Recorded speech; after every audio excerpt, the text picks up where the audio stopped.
Allah yang agung, Allah yang maha baik. Kami percaya Tuhan ada di sini. Tuhan ada melawat kami. Bertahta Tuhan di atas pujian penyembahan kami. Kalau sebentar saat yang indah, kami mau dengar berita firman-Mu, berita surga yang akan menerangi hati, jiwa, dan pikiran kami. Tuhan, jamahlah segenap hidup kami. Taburilah firman-Mu di hidup kami, supaya firman itu bertumbuh, berbuah, membuahkan yang manis di hadapan-Mu ya Tuhan.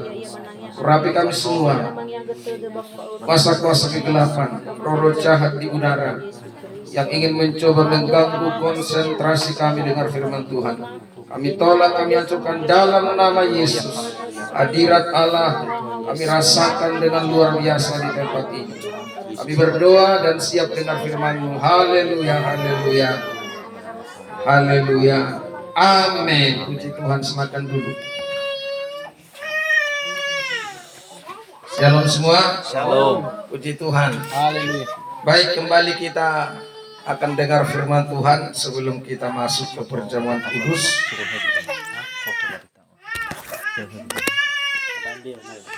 Kita akan baca dari 2 Timotius pasal 3. 2 Timotius pasal 3 ayatnya ayat yang ke-16. Firman Tuhan berbunyi seperti berikut. Sekali lagi 2 Timotius pasal 3 ayat yang ke-16. Kalau Bapak Ibu menemukan ayat itu, sama-sama kita baca. Sudah ketemu ayatnya? Sudah, Pak. Kita baca yuk, 3, 2, 1 ya. Segala tulisan yang diilhamkan Allah memang bermanfaat untuk mengajar, untuk menyatakan kesalahan, untuk memperbaiki kelakuan, dan untuk mendidik orang dalam kebenaran. Puji Tuhan. Haleluya. Pesan firman Tuhan pada kesempatan sore hari ini kepada kita, kepada jemaat Tuhan di sini, ada 4 hal yang menjadi pesan Tuhan. Yang pertama, saudaraku yang dikasihi Tuhan, dikatakan segala tulisan yang dihilangkan Allah bermanfaat. Yang pertama, untuk mengajar. Amin, saudara. Amin. Jadi firman Tuhan yang kita dengar ini tujuannya apa? Bukan untuk sekedar kita tahu firman Tuhan, kita paham firman Tuhan, tetapi tujuan yang paling utama kita dengar firman Tuhan, kita diajar firman Tuhan supaya kita mau melakukannya. Sebab tanpa kita melakukan, sebab kalau hanya kita pendengar saja, maka Tuhan katakan itu tidak mendatangkan faedah. Tapi kalau kita menjadi pelaku, lewat kita mengerti, karena kita sudah diajar, maka itulah yang Tuhan inginkan. Diajar kita supaya mengenal Tuhan. Amin, saudara. Amin.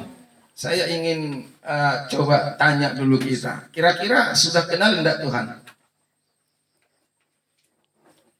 Oh, hanya merasakan, Pak.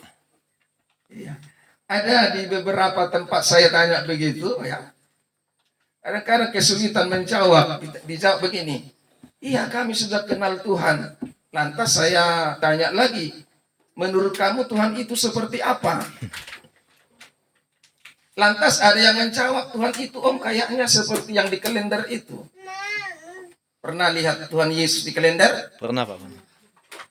Nah, menurut Bapak Ibu, apakah Tuhan Yesus seperti itu? Tidak. Karena Tuhan Yesus tidak bisa digambar loh.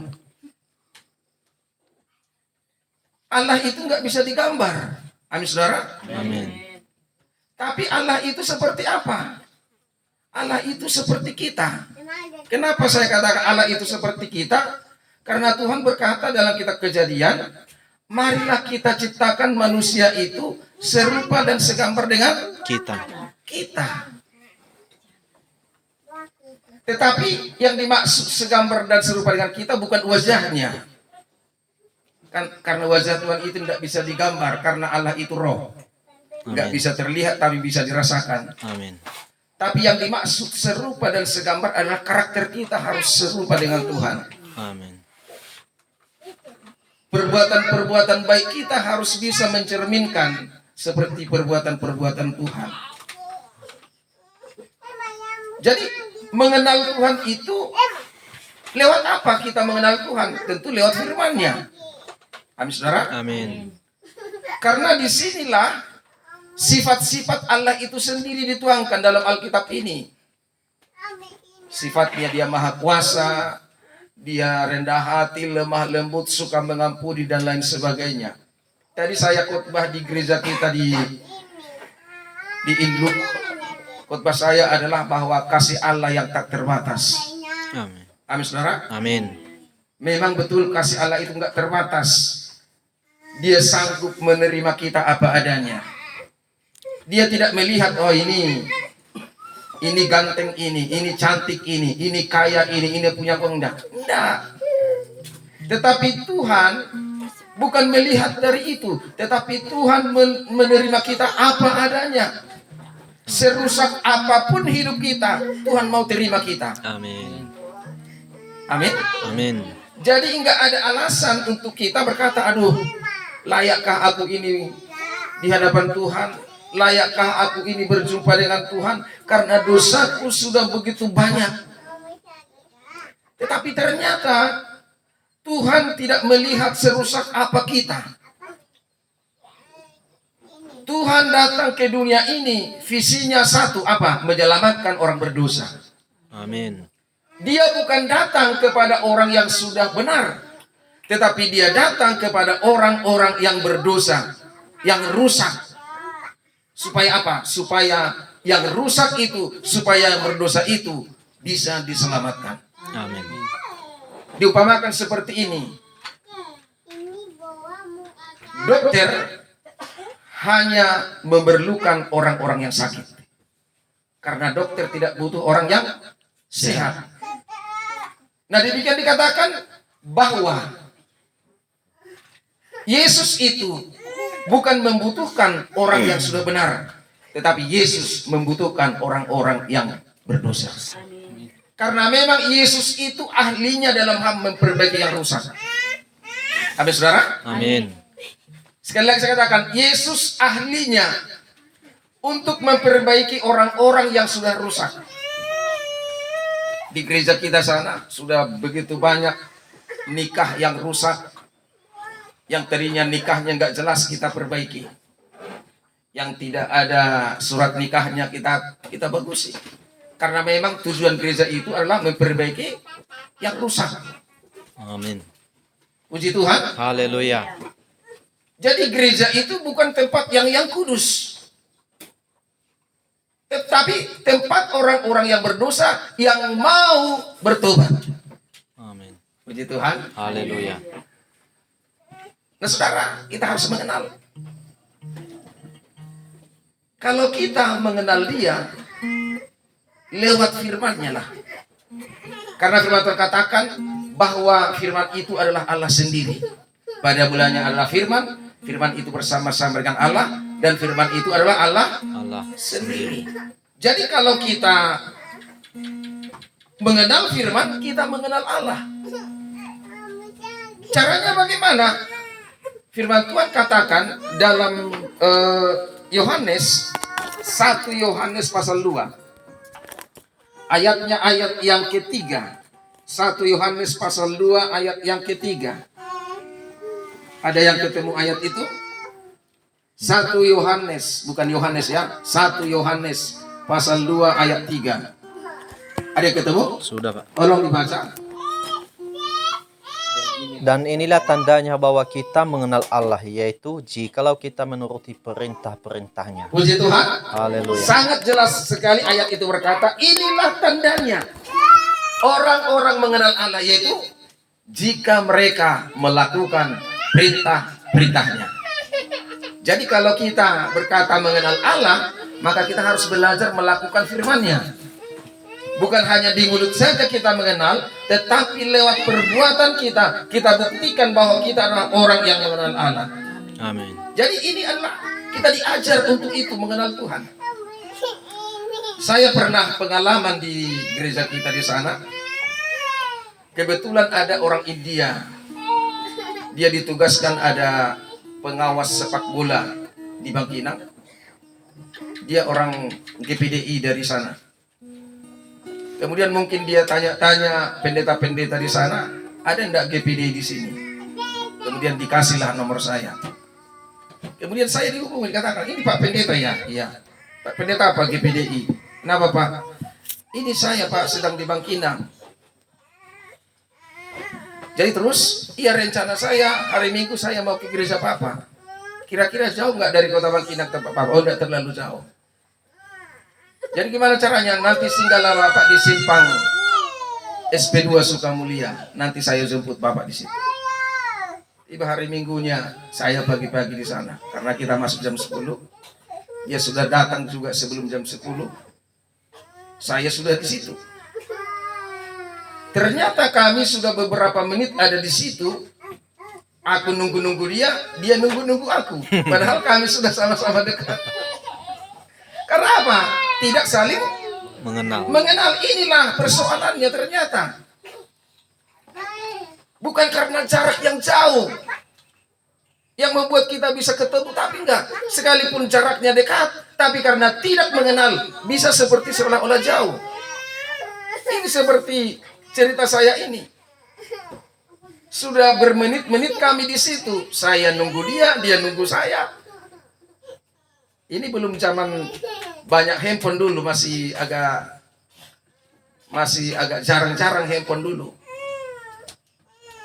Kemudian saya beranikan karena kulihat orangnya itu agak jarang di situ. Bapak yang nelpon kemarin ya? Iya. Bapak pendetanya? Iya. Ternyata inilah faktor karena tidak saling mengenal. Artinya kalau kita tidak mengenal Tuhan, kadang-kadang kita sulit berjumpa dengan Dia. Padahal Allah itu dekat. Amin saudara? Amin. Firman Tuhan katakan Allah itu Immanuel. Tahu artinya Immanuel? Allah itu beserta dengan kita, dekat dengan kita. Sedekat apa Allah itu dengan kita? Sedekat pertobatan. Makanya Yohanes berkata, bertobatlah sebab kerajaan Allah sudah dekat. Jadi kedekatan Allah itu dengan kita sedekat pertobatan. Kita bertobat, Allah itu dekat dengan kita. Puji Tuhan. Haleluya. Itu yang pertama. Yang kedua saudara, firman Tuhan ini mengajar kita, selain dari firman Allah bermanfaat mengajar, yang kedua apa? Untuk menyatakan 2 Timotius pasal 3 tadi, ayat 16. Ya, yang pertama tadi katakan begini, segala tulisan yang diilhamkan Allah memang bermanfaat. Yang pertama untuk mengajar.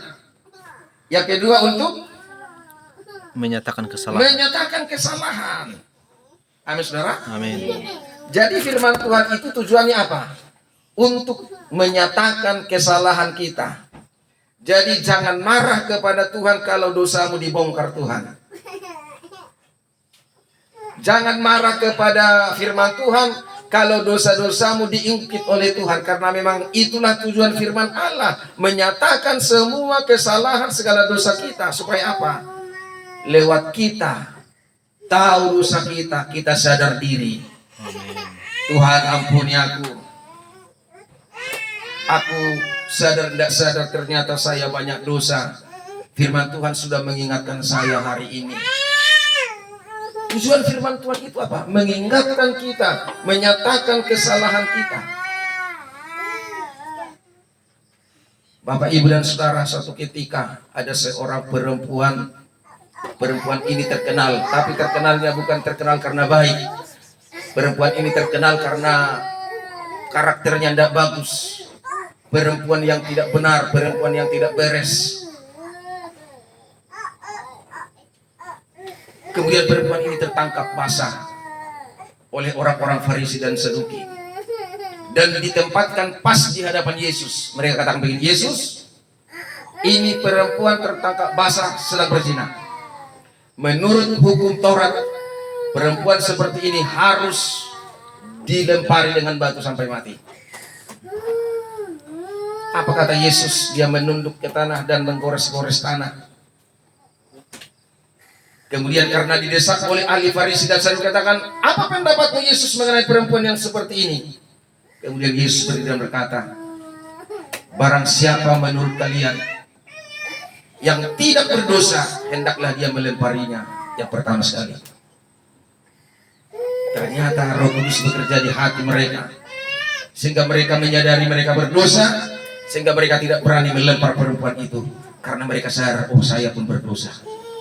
Kemudian semuanya menyadari semua berdosa, sehingga semuanya tidak ada satupun yang melemparinya.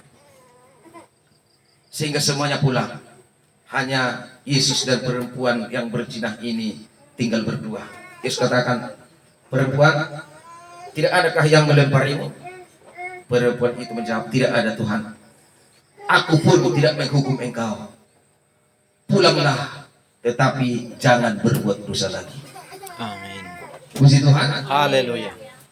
Pulanglah, tetapi jangan berbuat dosa lagi. Saya pikir perempuan itu pulang dengan sukacita.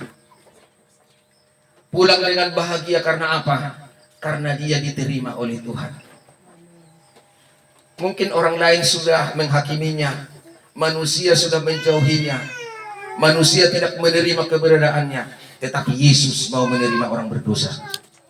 Amin, saudara. Amin. Jadi kesalahan-kesalahan kita itu dibongkar supaya kita sadar dan kita kembali kepada Tuhan. Yang ketiga, selain mengajar, menyatakan kesalahan, kemudian yang ketiga apa? Untuk memperbaiki kelakuan. Memperbaiki kelakuan.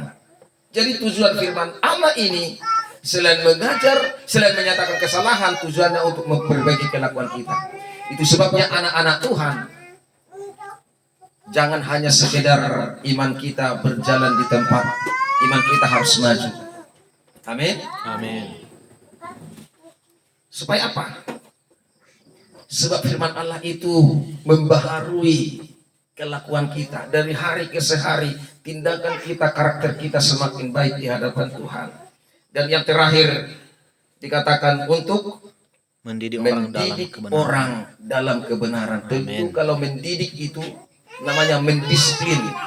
Puji Tuhan. Haleluya. Selain mengajar, juga ada di sana mendisiplin. Anak-anak Tuhan perlu didisiplin supaya apa? Supaya hidupnya teratur. Amin. Perlu aturan-aturan itu untuk mengatur kita, dan aturan itu tujuannya adalah untuk kebaikan kita. Suatu ketika ada seorang bapak, dia mengalami gangguan kesehatan di tubuhnya, dan kemudian dia dengan memberanikan diri berangkat ke rumah sakit ke seorang dokter spesialis. Kemudian dia dirongseng, dicek semua. Ternyata dokter katakan, bapak, penyakit bapak sudah banyak, tetapi bapak jangan takut. Kemudian ditanya, bapak masih mau ingin umur panjang? Bapak itu katakan, jelas mau lah dokter. Syaratnya ada. Apa syaratnya? Tidak boleh lagi makan ini, tidak boleh makan ini, tidak boleh makan ini, tidak boleh minum ini. Siap? Susah dia jawab. Karena apa? Karena banyak aturan-aturan. Seolah-olah aturan itu menghambat pergerakan kita. Seolah-olah aturan itu membuat kita tidak bisa bebas. Padahal aturan itu tujuannya adalah untuk kebaikan dan kesehatan kita. Amin. Demikian juga aturan-aturan firman ini. Tujuannya bukan untuk mengekang kita, tetapi tujuannya supaya iman kita sehat, kerohanian kita semakin sehat. Puji Tuhan. Haleluya.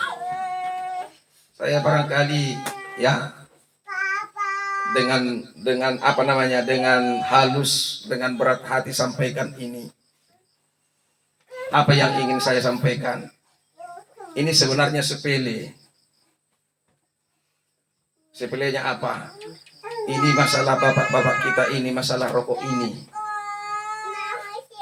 Sadar nggak kita itu bahwa rokok itu merusak tubuh? Sadar ya? Ada orang berkata, Pak, enggak, kan di Alkitab enggak ada dilarang merokok. Iya memang di Alkitab enggak ada karena zaman dulu belum ada itu rokok. Tapi saya bilang di pom bensin aja enggak diterima orang merokok. Dilarang merokok. Dilarang merokok. Kenapa? Bahkan dibungkusnya itu merokok membunuhmu. Dibikin apa namanya? Gambarnya mengerikan di situ. Tahukah Bapak Ibu, semua orang-orang hebat, orang kaya, mereka tidak merokok karena mereka apa tahu. Kadang-kadang kita ininya sudah diperbudak, sehingga uang kita yang tidak seberapa pun kita belanjakan untuk yang tidak perlu. Saya pernah tanya, ini rokok seperti ini berapa? Sekian om, aduh, kau belikan susu sudah sehat kau. Amin saudara. Amin. Jadi kita perlu dididik loh. Saya berharap bapak-bapak jangan sakit hati lah, tapi perlu dididik. Puji Tuhan. Amin. Bapak Ibu tahukah saudara, saya ini dulu perokok berat. Karena saya jadi pendeta ini bukan dari kalangan yang baik-baik. Jemaat sudah tahu itu. Saya ini adalah dari kalangan yang begitu jahat. Iya. Kalau saya di rumah aja pun jarang pakai baju. Keluar dari rumah gak mau buka baju. Kenapa? Di badan tato semua. Bukan tato-tato hiasan sekarang ini, tato yang memang ditusuk. Bukan hiasan-hiasan yang pakai warna-warna sekarang itu. Itu bukan tato, itu hiasan. Saya perokok 3 bungkus dulu. Pemabuk. Tapi bisa hilang karena apa? Karena dididik oleh firman Tuhan. Amin. Puji Tuhan. Amin. Kadang-kadang kawan-kawan bapak-bapak ini ditanya, mana ibu? Karena itu salah satunya. Karena ibu nggak tahan asap rokok. Berapa pulang dari sini ke sana udah langsung pilek. Karena apa? Asap rokok itu nggak tahan. Nanti berokok semua mereka di situ. Makanya dalam hal ini ya minta tolong lah ya, kalau pas di sini kita agak ditahan lah ya. Bisa ya, jangan marah ya, agak ditahan lah karena memang saya juga nggak tahan karena memang dulu memang dari situ, tapi karena sudah saya buang kadang-kadang aduh saya menghindar gini, aduh maunya perasaan lah kawan ini kan gitu, merokok di samping udah saya menghindar gini, aduh maunya perasaan lah kawan ini, tapi kadang-kadang aduh, tapi perlu saya bilang supaya di hari yang akan datang kan begitu ya. Saya pun bilang istriku, mereka sudah hargai kok kita, nggak merokok lagi mereka, pasti datang ikut dia. Amin saudara. Amin. Bahkan juga kadang-kadang kalau saya bawa anggota dari sana, aduh, kok mereka kok nggak dihargai om ya katanya. Waduh, nantilah perlahan-lahan nanti kita sampaikan. Saya bilang, jadi makanya saya sampaikan ini dengan halus ya, jangan sampai apa namanya ke hati. Tetapi sebisanya kalau nggak bisa stop, ya paling tidaklah kita di sini bebas asap rokok lah selama saya di sini. Puji Tuhan. Nah saudara yang terkasih, 4 hal ini penting. Yang pertama, firman Allah mengajar, menyatakan kesalahan, memperbaiki kelakuan, dan mendidik orang dalam kebenaran. Tujuannya apa? Supaya kita sehat, iman kita sehat, bahkan ekonomi kita sehat. Puji Tuhan. Haleluya. Kan ekonomi kita sehat kan? Kalau kita kurangi merokok yang tadinya 2 bungkus jadi sebungkus, kan pengeluaran sudah berkurang, kita sehat. Seperti Ama VI, kulihat batuk-batuk dia, tapi masih tetap dengan coba kan, sehat jantung kita, sehat paru-paru kita, kerja enak, santai. Puji Tuhan. Memang sulit, saya katakan sulit untuk stop dari situ. Tapi kalau ada niat, sesulit apapun bisa. Tapi harapan saya, sekalipun sulit, kalau di sini, ini kan sudah rumah Tuhan ini jadinya ini. Kita hargailah ini. Puji Tuhan. Amin. Rumah doa ini supaya apa? Supaya hadirat Allah ada di sini. Puji Tuhan, Tuhan memberkati firman-Nya. Haleluya. Amin.